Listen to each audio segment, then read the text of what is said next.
하나님 말씀은 신약성경 요한 1서 1장 10절입니다. 요한 1서 1장 10절의 말씀 한 구절입니다. 다 같이 한 목소리로 합독하겠습니다. 시작. 오늘 우리가 범죄하지 아니하였다 하면 하나님을 거짓말하는 자로 만드는 것이니 또한 그의 말씀이 우리 속에 있지 아니하니라. 아멘.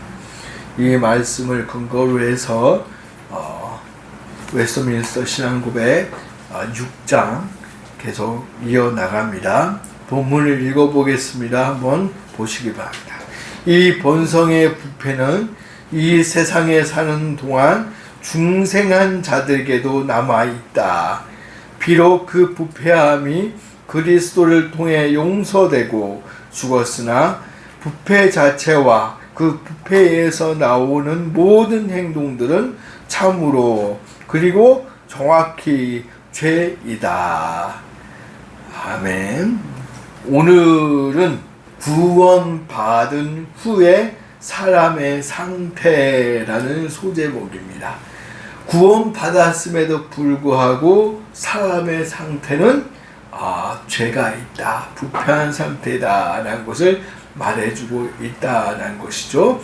그래서 본문을 보면은 이 본성의 부패는 이 세상에 사는 동안 중생한 자들에게도 남아있다.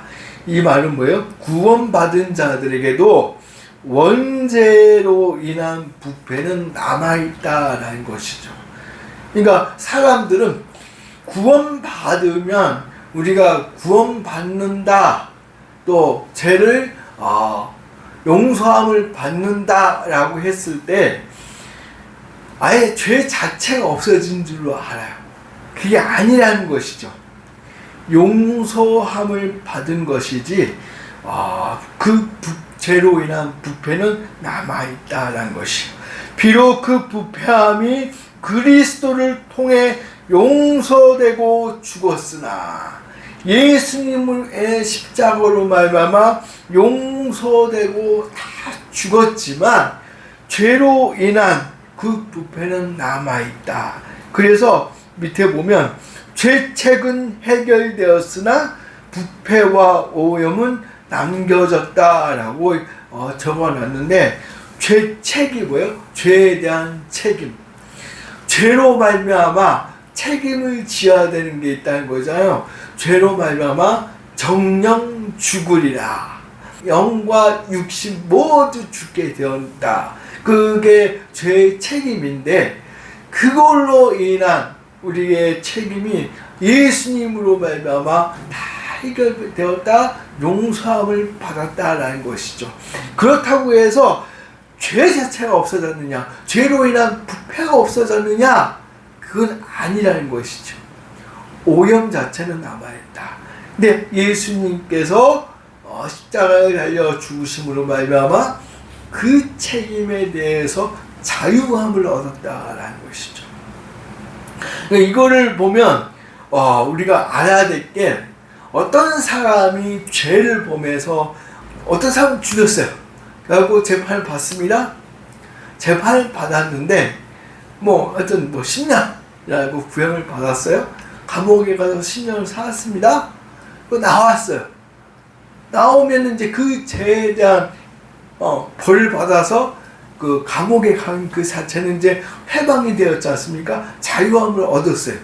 그래서 그 죄에 대해서 우리가 책임질 일이 없는 거죠. 그런데 그렇다고 해서 내가 그 사람이 그 사람을 죽인 그 자체가 없어지느냐? 그게 아니잖아요.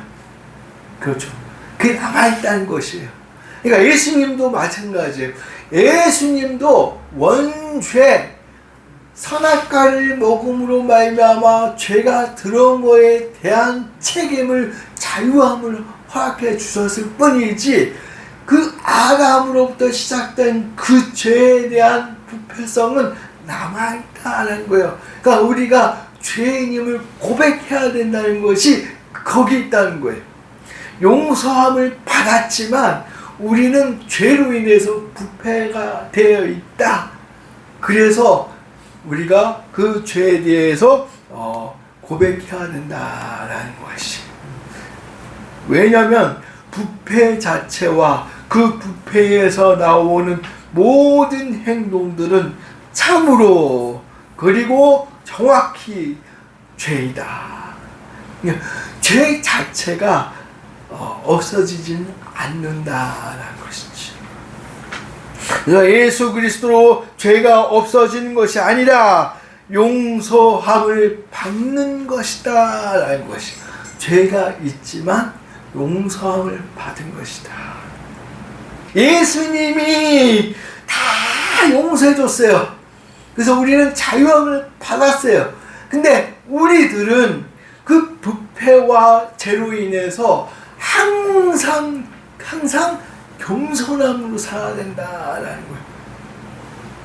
용서함을 받은 것 뿐이지 애 자체의 부패성이 사라진 게 아니다.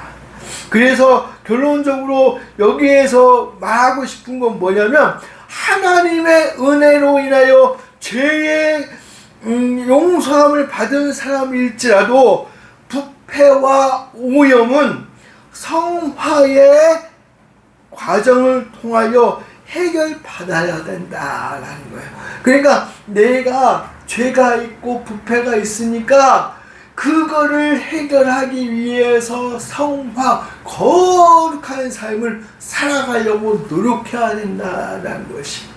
그래서 우리가 신앙생활을 할 때 구원은 이미 받았습니다. 죄의 해결을 받았습니다. 라고 설교를 듣는 반면에 온전한 구원을 이루기 위해서 성화, 거룩한 삶을 살아야 됩니다. 라고 한 이유가 그거예요.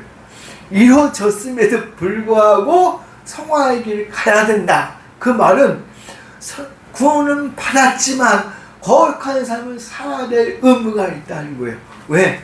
부패와 죄가 있기 때문에 그렇다는 것이죠. 이해가 가십니까? 아멘이 안 나옵니다.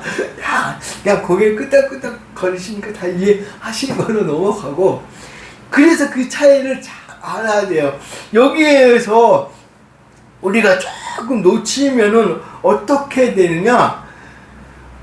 죄의 본질과 성향을 이해를 잘 못해가지고 욕망으로 가득 참으로 말미암아 마치 죄가 아닌 것을 포장해 버린다는 거예요. 이 말이 뭐였냐면 구원받은 백성들이니까 어떤 죄를 범함에 있어서 난 용서함을 받았으니까 이 죄 용서함을 받을 수 있을 거야. 또 이건 죄라고 할 수도 없어 하고 자기 스스로 그냥 구원받았음에 그냥 그렇게 돼버리는 것이.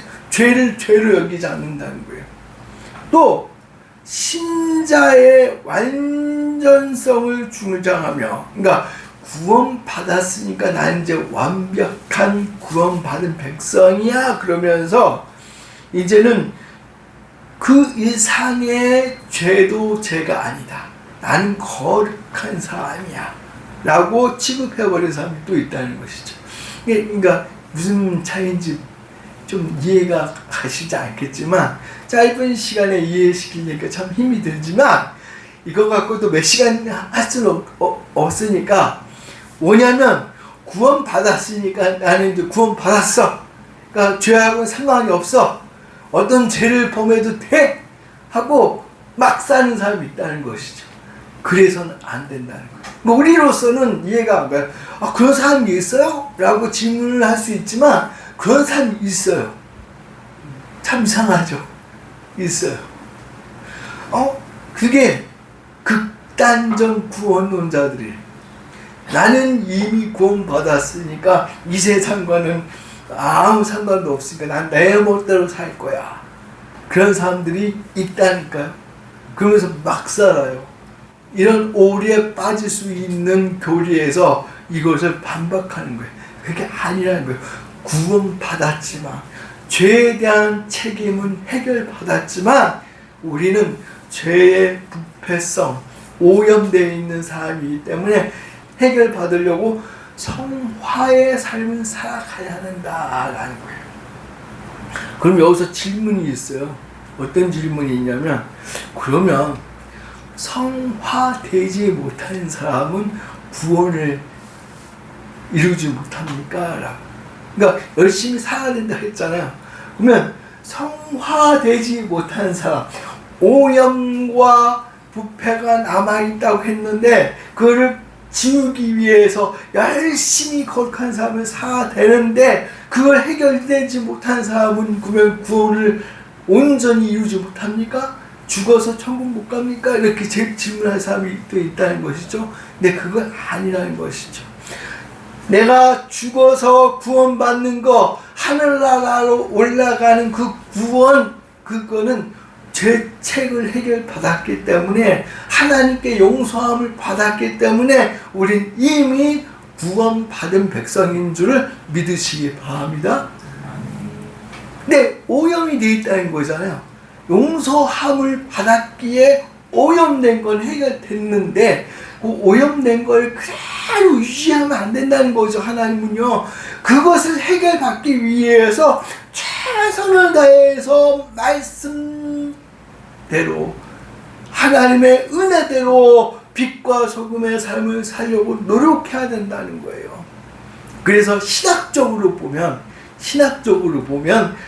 성화에 이뤘을 때에 구원, 온전한 구원이 이루어진다라고 표현이 되긴 돼요. 그렇다고 해서 온전한 성화에 이르지 못한 사람은 지옥 간다. 그건 아니라는 거예요. 참 힘들죠. 교리가 그래서 힘들어요.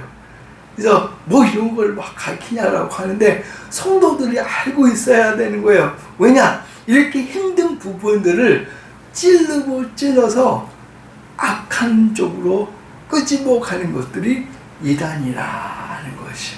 그래서 우리가 이런 설교들, 이런 성경법을 계속해서 쌓아놓고 있어야 이상한 논리가 왔을 때 거부감을 느끼고 반박할 수가 있다는 거예요. 반박을 할 수 없으면 이상한데? 라고 하면 거절이라도 할 수 있어야 돼요. 거절을 하고 이 윤은태 목사한테 쫓아와서 물어보시면 돼요. 그러면 제가 그거 이상한데? 그러면은 상종을 안 하면 되는 것이죠. 그러니까 이 성경 공부를 우리 성도들에게 하는 이유는 뭐냐면 신학자들처럼 목사들처럼 똑똑해져 갖고 그런 이단들과 싸울 수 있으면 좋겠지만 그게 안 된다고 하면 그런 무리들이 다가왔을 때 거부감을 느끼고 반박할 수 있어야 된다는 거예요. 막을 수 있어야 된다는 것이에요. 그러지 않으면 넘어가 버리는 거예요. 여러분들이 나가서 어떤 모임이나 어떤 단체나 그런 데에서 예수님을 믿는 사람들끼리 교제하는 거 정말 중요해요. 그런데 요즘은요, 이단이냐 아니냐를 우리가 판단해서 믿음 안에서 말씀 안에서 잘 교제해야 될 줄 믿습니다. 참 힘들어요. 참 힘들어요.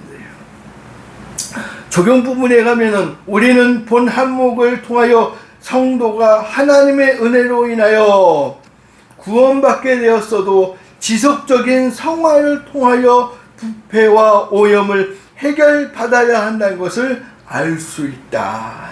그렇다고 해서 성화를 이루지 못한 성도는 부패와 오염으로 인하여 버림받을 수도 있다는 것을 말하는 것이 아니다. 아까 이야기했죠. 이미 우리는 구원받은 백성들이에요. 다만 구원받은 성도는 더 이상 어둠의 사람이 아니기에 하나님의 자녀로서 성화의 삶을 살아야 한다는 것을 말하고 있는 것이다. 구원받았기에 감사함으로 내가 짓는 죄와 허물을 억누르고 더 억누르고 더 억누르고 하나님이 원하시는 거룩한 삶을 살아가야 된다라는 것이. 그래서 우리 로마서를 좀 배우고 있잖아요. 12장부터 한번 가만히 생각해 보세요.